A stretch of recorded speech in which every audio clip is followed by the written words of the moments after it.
Hello guys, welcome back to Tips and Tricks, and we are back with another video. In today's video, I'm going to be showing you how to become the most dangerous player on your team. Now, if you want to become the most dangerous player on your team, all you gotta do is just follow the steps in this video. So, without further ado, let's get into it. Alright, so for the very first step of today's video is become unpredictable. Be unpredictable. Now, you guys may be wondering, why am I saying this? Be unpredictable. If you're not unpredictable, players are always going to get the ball off. Like, that's it. You're in the midfield right now, and a player plays you with the pass. Let's take the wall to the player, and he plays you the pass. I just stand here like this. That's not being unpredictable. That's being predictable because, you know, the defender is going to be behind you and he's going to take the ball off. So what you should do is kind of like make small moves. Do something that will trick the defender. For example, pass the ball to the ball. Like this. Make a small move. And then go this side. That's being unpredictable.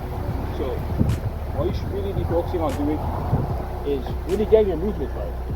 Because most people, when they actually receive the ball from any position on the field, they're always going to take the first step back to their team. And when you do that, you just invite more players in. So the first step, being unpredictable, you just gotta master a couple of moves. One of my favorite moves to do when I was probably like me, and then take another touch to this side. The most important thing is that I scattered the process. That this instead of bringing the defender alongside with you. So that's what becoming unpredictable. Try this for yourself and you see the way that you will become better in the process.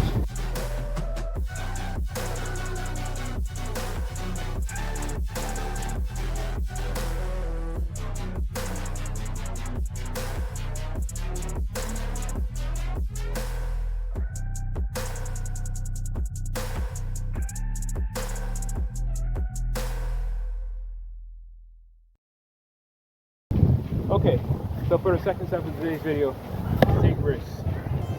Now, most of the time, your coaches may be saying, play the simple pass, stop taking too many touches, don't try to go for goal all the time. But sometimes in football, you gotta be selfish, but not all the time. But in some situations, you're gonna have to take risks. For example, that could be shooting, turning down a pass, dribbling like Messi. It could be any of those factors. One of the things that I love to do is dribbling. Now, sometimes your teammate could be calling for a pass and say, pass the ball, I'm free and stuff, and you turn it down.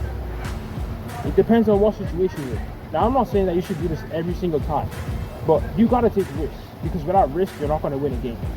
So, even if you're taking a risk, taking a shot on goal, turning down a pass, dribbling, any of those factors at all, then go ahead and do so. But the best way to be able to do that is practice on dribbling, practice on shooting, and really you're controlling the ball.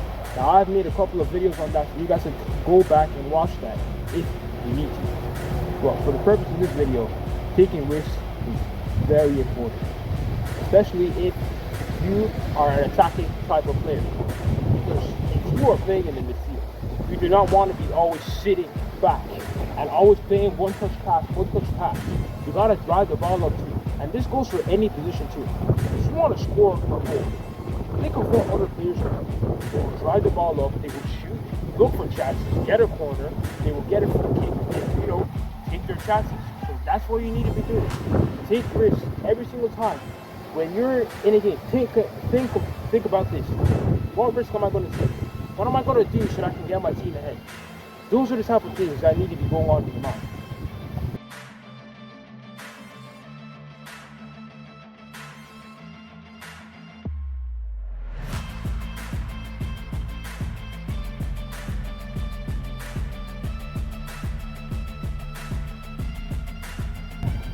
Alright, so the third step into this video is training. Now, of course, training is important. If you want to get better, you obviously have to train. Now, it all just depends what you want to train. You can train your shooting, passing, scanning, close control, dribbling, any of the above. But the most important thing is that you stick to one thing first, and then once you've actually improved on that for a good while, then you move on to something else. That's what I do. Now, what I wanted to improve for this season was shooting, as I didn't score any goals last season. So I wanted to improve on that. Now, this is what I want to improve on myself. For you guys, it could be different. Passing, shooting, scanning, dribbling, could be any of those above. So what I wanted to focus on is shooting. So by me practicing shooting all the time until I really get better, that's when I can actually move on to something else and really practice on that. And then you see the way I can become better at almost all the things in football.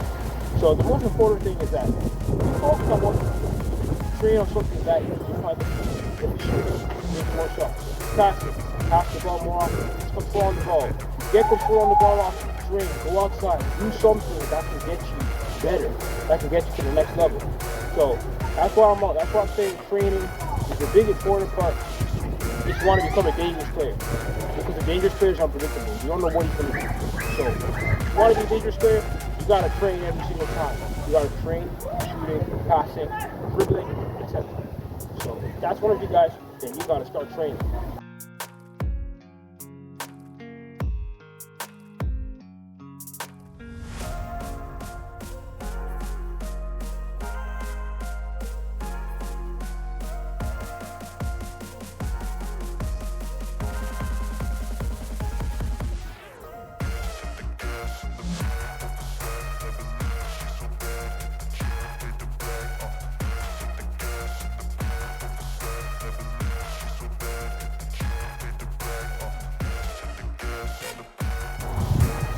Alright, so for the final step of today's video, in order to become a dangerous player, you have to be intimidating. Now, what do I mean by being intimidating? Now, if you want to become an intimidating player, you obviously kind of have to work out. You got to kind of look intimidating too. Especially, the best example is warming up for corners. When you're intimidating, it makes people think, man, this guy, he knows what he's doing, or this guy is stronger than you, you know. Just being intimidating kind of intimidates the other team. That telling them that you're up against someone who's better than you know, that type of thing. So in order to become intimidating, what I'd advise you to do is like work out and also look intimidating, you know. And also if you're a good player, then you're already intimidating. You can intimidate defenders, intimidate the whole team. So that's how you can become a dangerous player. Anyway, alright, so there you have it. So those are the couple of steps that you can use to become a dangerous player. And yeah, if you guys are new to the channel, don't forget to like and subscribe. Hit the bell to get notified every single time I make a video. Thank you guys for watching Tips and Tricks, and we'll catch you guys later.